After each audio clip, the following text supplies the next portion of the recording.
I'd like to invite MarjorieLamkin to come and to share a moment of witness for us.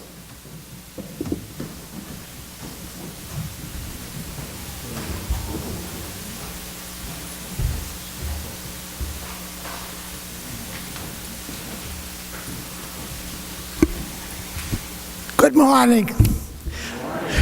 Travis sat down there 2 weeks ago and came up to me with a twinkle in his eye and said, "Marge, will you speak about what this church means to you?" Wow. When? How about October 30th? This is my mother's birthday, All Saints Day. But I have to go back to Parkway. Already I've been called. God said, "I gave you a name and I called you." And I'd been confirmed. Oh, it's just a wonderful church, vibrant. We'd already gone through doing the wooden church. Now we had a big church. Oh my goodness. And God had helped me to become educated. You are committed to me now. You have confirmed, I have confirmed you, and you have convictions. You got to go forth with courage, confidence. And I'm not through with you yet, because I have a plan for you. I have a plan for good and not evil, for hope in the future. You know me, you pray to me, and I will listen to you. Oh my goodness. Wow. And all of a sudden, Bob and I are in Wilmington. Last Sunday it came to me that we didn't choose this. God chose it for a reason. I need you there. You're my hands. You're my feet. I need all of you. And here I am. Well, I came up here, and my first greeting, we had come up in the middle of winter, and Cindy was only 6 weeks old, had Nana with us. Comes a knock at the door. We don't know anybody. We were south of Boston, and it's Dick Harding. Oh, he's at the door, telling them about this wonderful Methodist church in Wilmington, and we'd like you to come. Not long after, 3 lovely ladies came to see us. Audrey Riddle's mother, Mrs. Irwin, Mrs. Woods, and Mrs. Anderson, inviting me to this church. And I'd already been a part of this marvelous church where we were doing everything. I walked to church, my mom worked, she was in a unit, you have circles. My dad had helped, and they'd had their down times, but they still believed in God. And I came here when my sister had just been killed by a drunk driver, and I'm questioning, why God?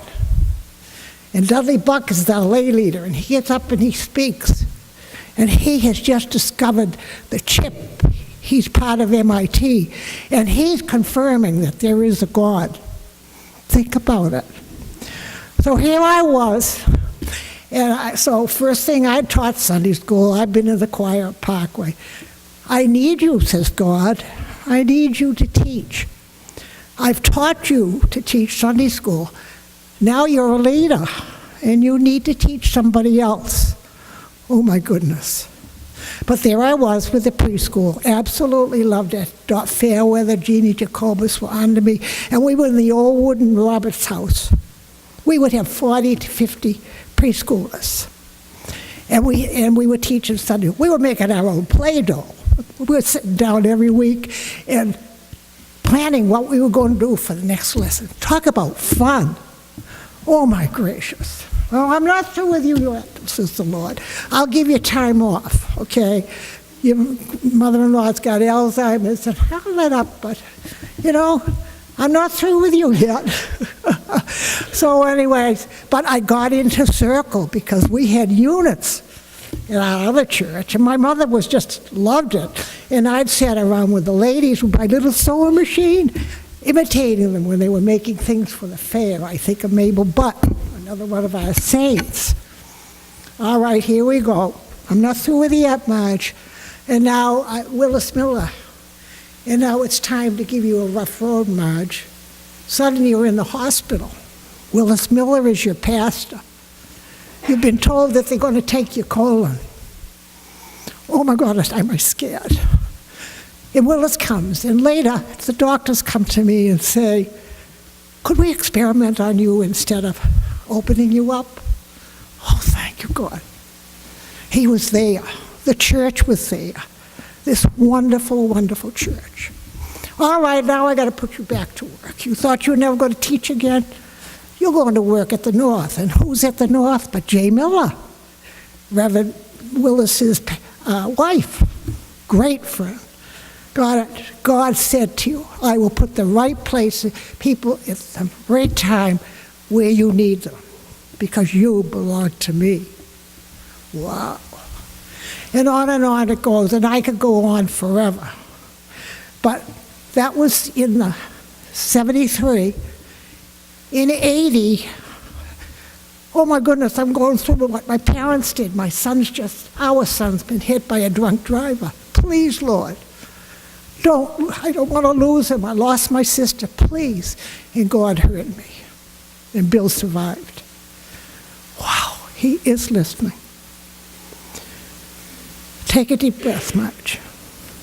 So here we are in the 80s, but I'm not through with you yet.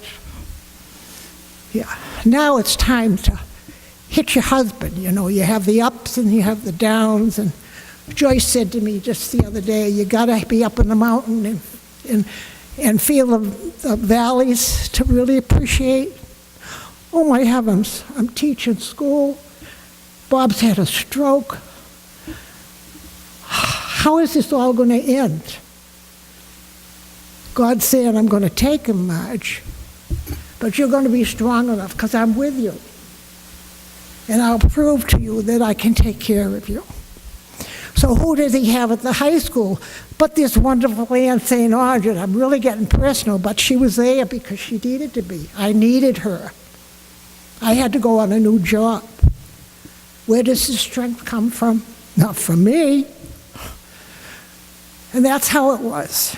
And then there was a need. Herb was building the church. And I already, at Parkway, I had invested in this church and didn't even know it, because we'd done God's talent dollars.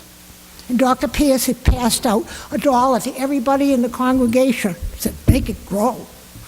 Well, like kids, you know, we're enthusiastic, we're having a great time. We made it grow. But we didn't realize what it was doing was going to the conference. And lo and behold, they wanted to build a new sanctuary. And where did they go to but the conference? My money was already there. I was already invested in this church. And I had to keep going. I learned in Sunday school, you give every week. And look what's happened. Well, Herb came and we needed another addition. That's when our circle went over to Deming Way, and we got up to 28, because before that you could only have a few people in a house. Oh, we need some help with you, Marge. I gave you talents. You can play the piano. Oh my goodness. Yes, I could play the piano. My mom had been in a nursing home, and I just loved going to Woodbriar. It was right in my backyard. I think God put it there for a reason. Okay, and people were there that I knew from the church, because this church services everybody, from the young till the day they die, and even afterwards. So I played the piano. That was fine. The girls were there for the choir, and they were doing the worship. When Rick Black came, well, already I'd had 2 pastors that had been in my family. Number 1 was Mike Stotts and Peggy. That's where my folks pastored down on the Cape. And now here's Rick Black, who was the pastor at my twin brother's church, and he's here, and I tell him, I'm the twin. Well, so what? But you know, Janice had cancer, and sometimes there's a plus to these things. And I said to Rick, can't we keep going to Woodbriar? It's needed. I saw it with my mom. I could play the piano and I could tell stories and it got the girls from the church. How about it? Well, keep going. So there I was again. Didn't intend to do it, but it was more fun. I could go on, but Travis said you got 2 or 3 minutes. But the point is that God has been with me. He's answered my prayers. He took Nana before she had to go to a nursing home when I said, "Oh, please, Lord." He took my husband when I said, "Please." He's in such pain. But what I'm going to be able to do when he's gone. And you were here. The church has been here. And we're needed more than ever in this world right now. So please, keep this church going. All the saints. I walk in here. Every time I walk in, I see the saints. I look at that beautiful cross up there with the light behind it, and who do I think of? But Bob Belbin, okay? I go into the coffee room, and it's Les White that put up the curtains when we had the fun of making them. It's been a chance for opportunities. It's been a chance to give priceless friendships. And we believe in our good Lord, and we believe in His Word. That's all I've got to say.